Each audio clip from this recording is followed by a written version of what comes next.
মাছ বোনার রেসিপি দেখে থাকুন ভিডিওটা। মাছে হলুদ মরিচ মাখিয়ে নিব ভালো করে। এই যে মাখিয়ে নিচ্ছি হলুদ মরিচ।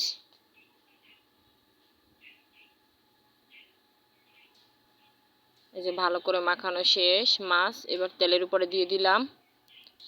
মাছগুলো ভেজে নিব ভালো করে। এই যে তেলের উপরে এক এক করে সবগুলো দিয়ে মাছ দিয়ে দিলাম, ভেজে নিব।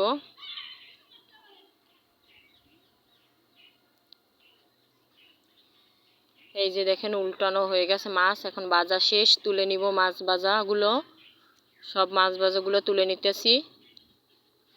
এই যে তেলের উপর পেঁয়াজ দিয়ে দিলাম, পেঁয়াজগুলো ভেজে নিব ভালো করে।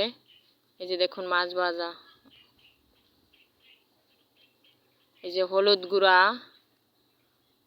দিয়ে দিলাম, মরিচ গুঁড়া দিয়ে দিলাম, লবণ দিয়ে দিব। এই যে লবণ দিয়ে দিলাম।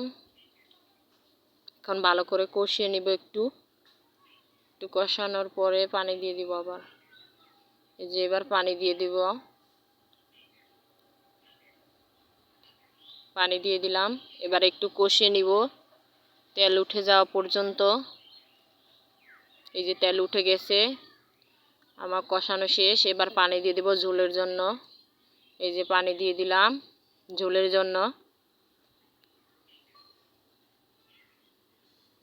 এই যে পানি দিয়ে দিছি।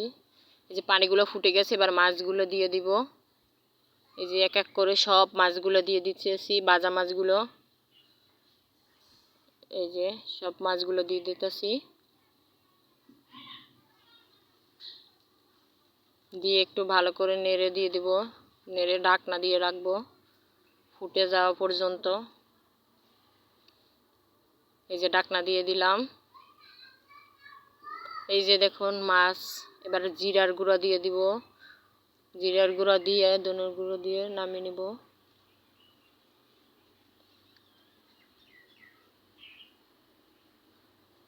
যে জিরা গুঁড়া দেওয়া শেষ। এবার ধনিয়া পাতা দিয়ে দিব। এই যে ধনিয়া পাতা দিয়ে দিছি। শীতকালে ধনিয়া পাতা দিয়া মাছ বোনা অনেক টেস্টি, অনেক ভালো লাগে। আপনাদের কার কার ভালো লাগে জানাবেন। এই যে দেখুন মাছ ভাজা শেষ, এবার নামিয়ে নিব। এই যে আমার মাছ রান্নাটা শেষ। এই যে নামিয়ে নিলাম। আমার মাছ বোনাটা কেমন হয়েছে সবাই কমেন্টসে জানাবেন। সবাই ভালো থাকবেন, সুস্থ থাকবেন। আল্লাহ হাফেজ।